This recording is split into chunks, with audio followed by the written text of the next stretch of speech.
Naitala ang 3 insidente ng sunog sa magkahiwalay na lugar sa Camarines Sur. Fire incidents na naitala sa probinsya mula Enero, pumalo na sa 55 ayon sa BFP Camarines Sur. May ulat si Chris Novelo ng GMA Regional TV, Balitang Bicolandia. 3 magkakahiwalay na insidente ng sunog ang naitala sa probinsya ng Camarines Sur ngayong linggo. Sa bayan ng Pamplona, isang bahagi ng motor pool ng isang bus company sa Barangay Salvacion ang biglang nagliyab nitong Pebrero 27. Ayon sa BFP Pamplona, ang pagsisiga ang posibleng pinagmulan ng apoy.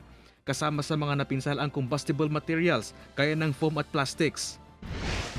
Sa bayan ng Calabanga sa parehong araw, sumiklab din ang sunog sa isang bahay sa Barangay Santo Niño, Quepayo. Ayon sa BFP Calabanga, sa linya ng kuryente posibleng nagsimula ang apoy. Natupok ang buong kabahayan pero wala namang nasaktan sa insidente. Sa bayan naman ng Siroma, isang grass fire ang naitala sa dabuhang bahagi ng Barangay San Ramon nitong Pebrero 26.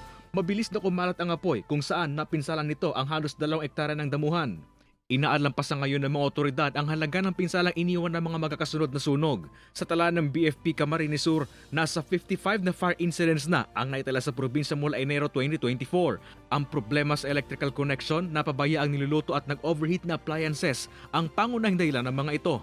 Talagang mataas, ikukumpara natin.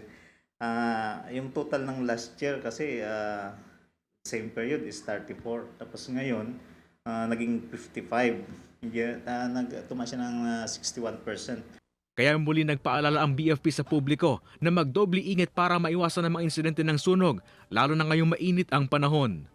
Mula sa GMA Regional TV Balitang Bicolandia, Chris Novelo, nagbabalita para sa GMA Integrated News.